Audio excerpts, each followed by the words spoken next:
How did Hercules, the legendary journeys end? Hello folks, and welcome back to another video. Today's one is one for the 90s kids. When I speak of 90s syndicated fantasy, you can't skip past this one. Even today, it's still etched in my heart. However, if you've forgotten about this or this is your first time hearing about it, then let me jump straight to the point and tell you about today's video. Welcome, Hercules, the legendary journeys.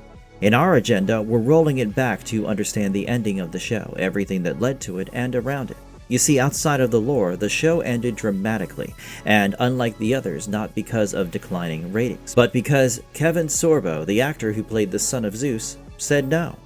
Any which way, without any more build-up, let me kickstart this right away. Here we go.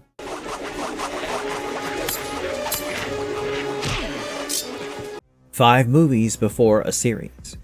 To start things off, let me tell you a bit about what they made for Hercules. Sure, there's the 1995 weekly series, but just a year before that came 5 made-for-television movies, as a part of Universal Television's set of programs under the label Action Pack. They joined a venture which had also adapted William Shatner's Tech War novel series, as well as some other forgotten gems from the 90s like Jack of All Trades with Bruce Campbell or Cleopatra 2525 with Gina Torres. Now, these 5 movies consisted of Hercules and the Amazon Women, Hercules and the Lost Kingdom, Hercules and the Circle of Fire, Hercules in the Underworld, and Hercules in the Maze of the Minotaur. But I can't possibly go on ahead without talking about the man who played Hercules, Kevin Sorbo. He owned the role and showed the viewers exactly how a half-god with the strength of 10 men acts, especially when he prefers helping regular villagers over living on Mount Olympus. While it was revealed that Sorbo was only hired to lead 4 two-hour films over the course of 7 months, the makers decided to add a 5th one too, which stretched the production by a month or two. Sorbo recalled his insane work cycle of committing 6 days a week and 15 to 16 hours a day. That's just insane dedication. Despite Sorbo saying, "They were killing me," it still doesn't change the fact that Hercules just feels right with Sorbo playing him. Additionally, nobody taught him how to portray Hercules. It's all organic. He even admitted that the first film left him lost within his character, but the second one really had him settled with Hercules as a character. And it all started to click as well. This was exactly when Kevin Sorbo realized that he had finally found the formula for playing Hercules.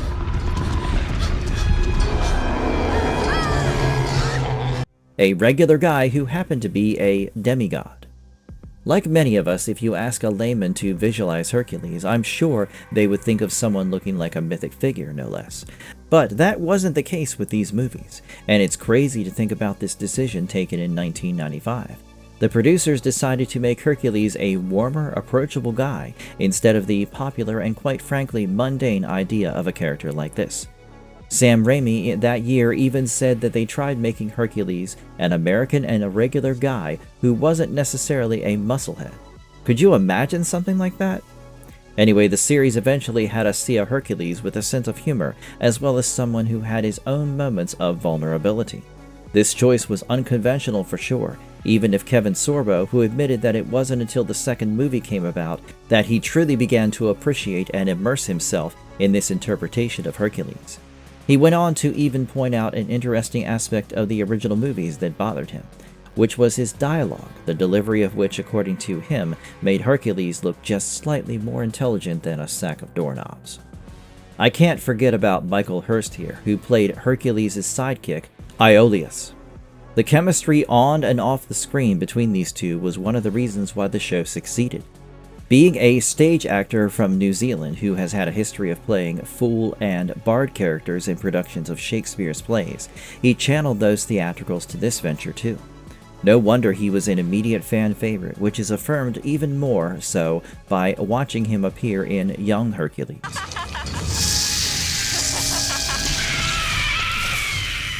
A syndication powerhouse. Hercules, the legendary journeys became a major syndication powerhouse. It had it all. One of the highest rated television shows in the world at that time, seen in 150 countries, so successful that it even gave birth to a spin-off of Xena Warrior Princess. We're also in the 90s, by the way, so don't forget about the boost from action figures and memorabilia. It wasn't all smooth sailing though. They were facing competition too. Sinbad and Tarzan were the leading names here. However, they tried so hard to replicate the kind of influence Hercules carried, but it did not turn out well. Plenty of reasons for that, but for the sake of this video, let's just go with the fact that maybe Hercules was just that obviously better. Now, keeping this success aside, there was a serious issue brought up regarding Sorbo's working conditions. 16-hour days, 6 days a week, half a world away from his home, and also the shooting schedules, which depended on New Zealand's odd weather patterns, which in itself increased the length of the shoot, since they couldn't shoot all along the same schedule like most other TV shows.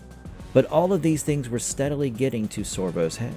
Also, the fact that the show got him so popular that he was nearly mobbed at a Los Angeles airport, where they couldn't stop shouting, "There's Hercules!"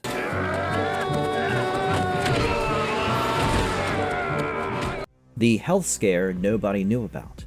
Now we move to Season 4 in 1997. Much to everyone's shock, Kevin Sorbo suffered a health crisis of a severe kind. He suffered an aneurysm which caused 3 subsequent strokes. This had far-reaching consequences as it made him lose 10% of his vision, which forced him to relearn the most basic things ever, like even keeping balance. However, this story was kept away from the press for years, and was only known years later when Sorbo wrote about it in his autobiography titled True Strength. This sudden health scare also allows for an essential piece of context to resurface. It makes you wonder why, 2 years after this health scare, he simply moved away from physically demanding roles, which had asked him to wear 12-pound leather pants for 14 hours a day, and have you do the majority of your stunts. The last point is even more saddening when you learn that Sorbo enjoyed doing his own stunts because he himself wanted to. But a tragedy of this scale struck him and likely left him no choice. Having a real metal sword bashed on his head and suffering neck injuries multiple times probably took a serious toll on him, physically as well as mentally. But after this decision of his to take a step back from physically demanding roles, he later looked at the bright side of his condition when he admitted that he was a little tired from all those roles anyway, and this could just be the semblance of a life he had prepared himself for.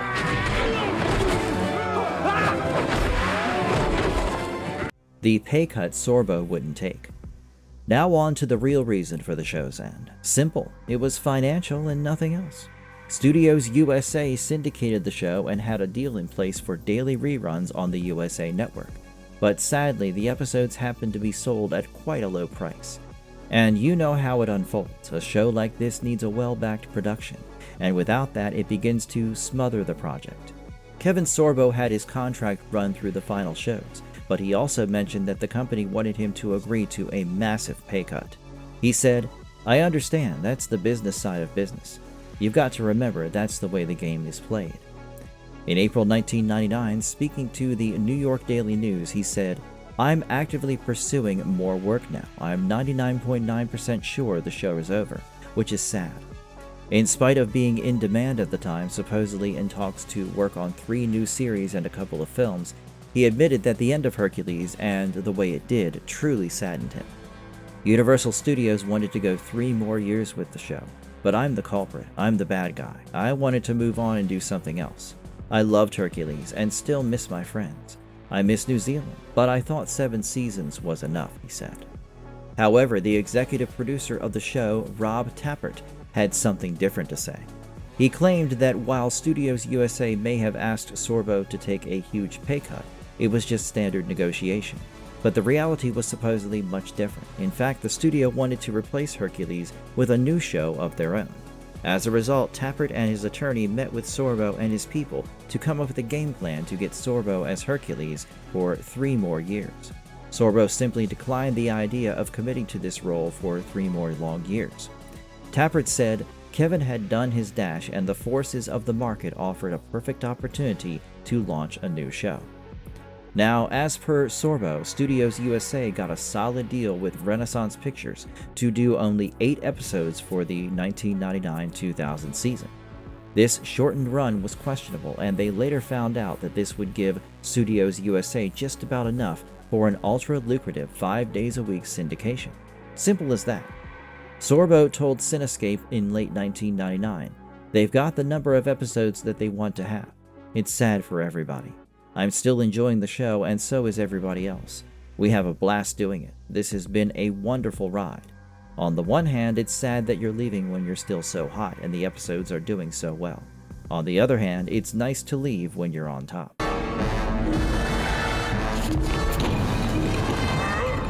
Trying not to repeat Seinfeld's mistake.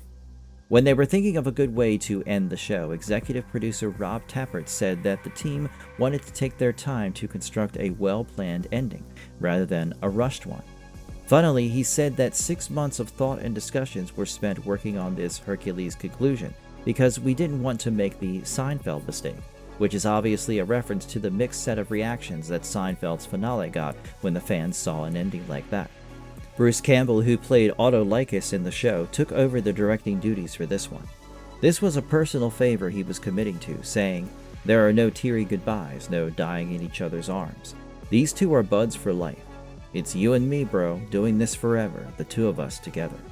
No question, this is a guy show with a capital G.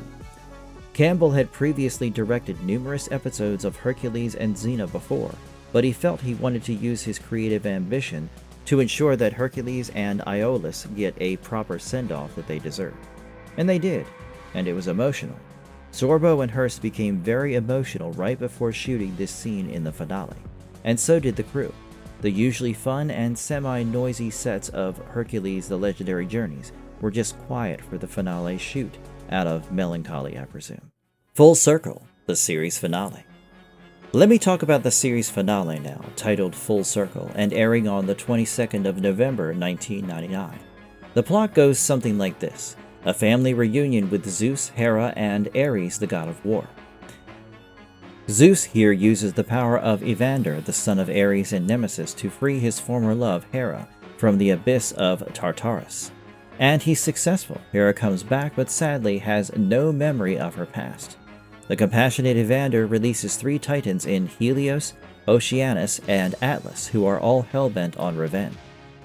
As a result of this, Hercules and Iolaus have to stop them from destroying the world. The episode starts with Hercules and Iolaus who visit Nemesis. While traveling, Hercules has a theory about the Earth traveling around the sun and not the other way around. Iolaus hits back by saying only a child would actually believe that. Just for the sake of it, the two decide to test this theory out on Evander, but upon arrival they get the news that the boy has been kidnapped.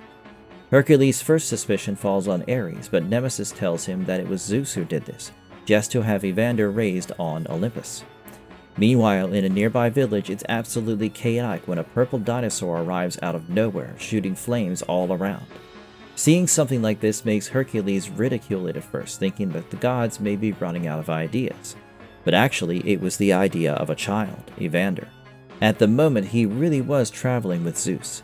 Upon confronting Hercules, who tells his father to bid farewell to his grandson, Zeus explains that he did so only for the sake of protecting Nemesis. Nevertheless, Hercules eventually got a hold of Evander when even Zeus admitted that he gets rather indulgent at times. Hercules puts Evander to sleep after teaching him lessons on helping those in need. But they wake up to find Ares there to inform them of Zeus's real intentions. Zeus wanted Hercules to teach Evander about control, so that he could get Hera out of the pit of Tartarus. Hercules once again ridicules this, but history says otherwise. Zeus and Hera were at each other's throats the last time he saw her.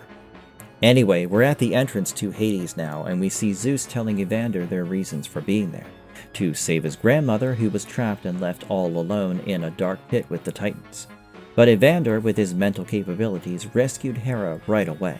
However, there was a catch. Hera has no recollection of Zeus. Hercules and Zeus get into a heated argument on this, where Hercules tells him that his selfishness could even destroy the world. And no jokes, but the ground actually began to shake. Evander then remembers what his grandfather had told him about the pit of Tartarus and how dark it is, which made him rescue the Titans as well. Soon enough, the proto-gods of fire and water appear on the Earth's surface, but just like Hera, they too don't remember a thing from before being inside the pit. Ares pops in to introduce himself, then reminds everyone that they want to kill the Olympians, making a deal with the huge men that he will help them destroy Olympus if they promise his existence as the only Olympian remaining. To do so, they must free their forgotten brother Atlas, someone who was imprisoned by Zeus in a mountain of ice. Later on, Hercules blames himself for not predicting Zeus's selfishness, but Iolaus comes in to see his father as a lonely old man and nothing more. On Olympus now, these two arrive just in time to get a look at Atlas, emphasizing his plans of demolishing Olympus. Before leaving to fulfill his goal, he leaves those two giant brothers with Hercules, both of whom run into each other and turn one another into steam. In a rare display of looking weary on the face, Hercules agrees when Iolaus suggests his retirement. Meanwhile, Zeus is there enchanted by Hera, who herself adores Evander, and then reminds her husband what she was like right after Aphrodite was born. Soon the pair find Evander weeping over a dead bird. The god of thunder tells him that he can't bring it back to life before being surprised by Hera, who combines her powers with his, and the king and queen of the gods are successful in bringing that bird back. Hera teaches Evander that all things can start over again. Then Ares comes to help Atlas despite so many of his brothers being found dead. Atlas says, "You'd sell out your own family? I always did like you." Now, while Ares decides to stall Hercules, Atlas tears down the pillar holding up one side of the mountain, after figuring out that this might throw the Earth off its orbit, and could have it even crashing into the sun or just letting it linger alone in deep space. Anyway, Iolaus made up his mind to make sure Atlas is stopped. On the other side, Zeus was busy wooing Hera, and he promised to start over with her, but he didn't know that Ares had already gotten hold of his mother's memories after a visit to the Fates. Just when Zeus and Hera kiss, Ares shoots those memories into Hera's mind. Suddenly, she remembers shooting fireballs at Hercules, her husband's bastard, who forced her into the pit. Remembering everything now, she took a fireball shot at her husband, which immediately turned him into stone, before promising to do the same with Hercules. Watching this makes Ares really pleased. In the showdown, Atlas and Hercules confront one another, but the former trips and crashes to the ground. Right then, Hera shows up with Evander while shooting fireballs at Hercules and Iolaus. Hercules then offers a proposal of giving himself up in exchange for Evander. Hera loved Evander and didn't want to agree to that. Hercules then tells her that Zeus really loves her, but Hera wasn't going to hear a single defense of Zeus, because to her, the only way she can keep her dignity is by destroying Zeus and the evidence of his infidelity, Hercules. Just then, Hercules notices Atlas rise and crack the pillar, and tells Hera, "Give me your best shot," which she misses and instead hits the Titan. And so Atlas got turned into stone with his head holding up Olympus, and therefore the world. But the falling bits of rock end up killing Evander. Hercules simply addresses Hera, "Is this what you wanted? Was your vengeance worth it?" She realized that she couldn't raise the boy alone, and as a result revived Zeus to save Evander with him, before he returned to Nemesis. By the end, the king and queen of the gods finally admitted to having caused needless suffering. Let's have it. A series that refused a sad goodbye. Bruce Campbell did notify us beforehand not to expect a tearful finale. If anything, it was anything but that. Tonally, it was comical to say the least. Ares pops right back up to showcase his disapproval that Hercules happened to be the one to get his parents back together. Ares then also chastises the fact that he doesn't have any of his heroes alongside him. Hercules tells him that he's got himself an Iolaus, which only makes Ares throw up and leave in tears. After that, Iolaus asks Hercules if he really was considering retirement. Hercules simply replies by saying, "I guess we're retired." The two sit on a rock, practice whistling for a bit before they stand up again. Hercules says, "This is my life. Care to join me?" And the two head back toward the road for their next adventure. Campbell's quote definitely made even more sense after the finale when he said that this was a guy show with a capital G. And it really was when your protagonist and his sidekick walk off into the sunset to prepare themselves for whatever came next for them. Sorbo later wrote in the Sorbo Sentinel newsletter about filming that final scene. He said, "As we prepared to shoot that scene, Michael and I looked at each other and became very emotional. We knew what this scene was about to become. So did the crew. It became very quiet on what is usually a very fun and semi-noisy set. There was a bit of an autumn chill in the air. We were on a black dune with that gorgeous New Zealand bush all around us. The sun was minutes from setting. What had been a cloudy, windy day for most of the shoot had now become peaceful. A beautiful sunset was about to set in the Tasman Sea. Perfect! It was as if God was going to let us tiny fools who are playing gods go out in style. He set the stage and we had one take. It was all we needed. The scene was finished. It was very quiet. There were some on the crew with tears in their eyes. Michael and I looked at each other, shook hands, hugged. No words.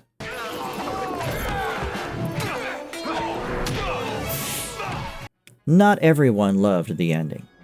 Now, obviously the ending was an odd choice, so I wasn't surprised that many showed their dismay over watching their favorite show finishing its final lap in such a manner. Some described it as a full circle moment for the ending, along with calling it amusing, but also massively anticlimactic. The reviewers also blamed their negatively reviewed finale scores on the shortened length of the final season in general.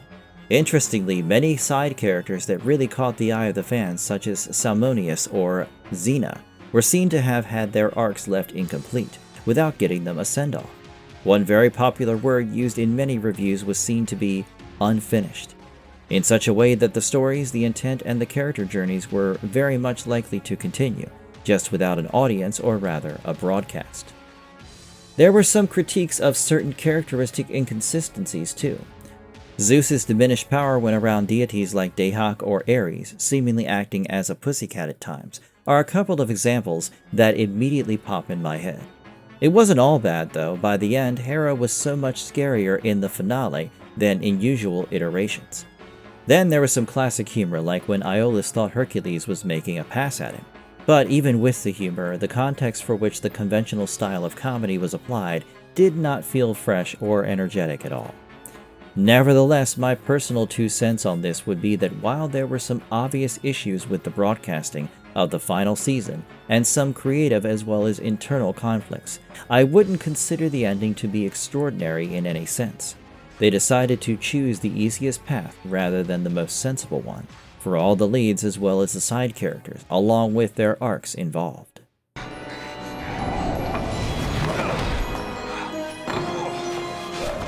The spin-off that outlived it. The end of Hercules: The Legendary Journey did not mean it was the end of the whole universe. No way, they just could not lose the potential here. For that very reason, in came Xena Warrior Princess.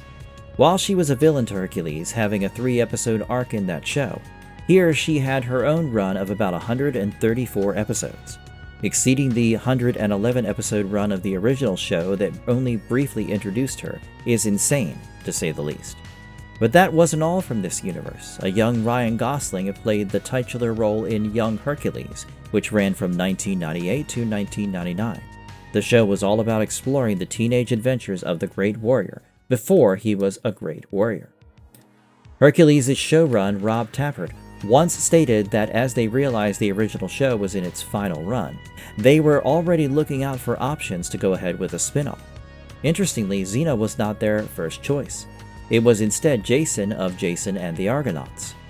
Xena was intended to die in her 3rd appearance itself, but Jason was then seen as a character whose journey was too similar to Hercules, which wouldn't warrant him to have a series of his own. Meanwhile, Xena's arc in Hercules just made more sense. It set things up for her to progress the story with, in her own show. While she started as a foe, she went on to have a great deal of respect for Hercules and Iolaus, and maybe a bit more with both of them, romantically speaking.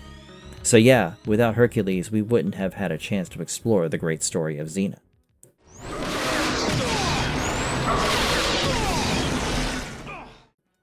Where everyone went next. After wrapping the show, Kevin Sorbo went on to star in the sci-fi series Andromeda in 2000, which was basically based on the unused material from Gene Roddenberry. Michael Hurst went in a direction and worked on Spartacus and Ash vs. Evil Dead. Bruce Campbell, the director of the finale, starred in the action-packed Jack of All Trades, before also giving an iconic performance in Burn Notice.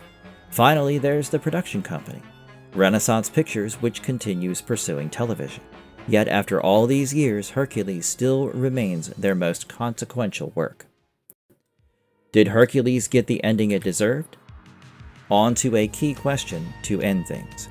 Well, there is no denying that there wasn't any genuine tension during the days leading up to and of the actual finale. Full Circle was their way of saying goodbye to all the fans by simply having resolved the core family drama, and the two main characters staying together by each other's side. As mentioned earlier about how much of a mixed bag its reception was, it did make me wonder about a couple of things, which I would like y'all to ask yourselves as well. Can a finale played out in good faith redeem itself for its compromised final run? And also, does the money dispute behind the scenes always hinder the actual creativity from being explored? Think about it. I'd love to read what you've got to say about this in the comments section. And that's my video for today. If you enjoyed this video, drop a like on it and share it with your friends. Don't forget to subscribe. Until next time, take care and ciao!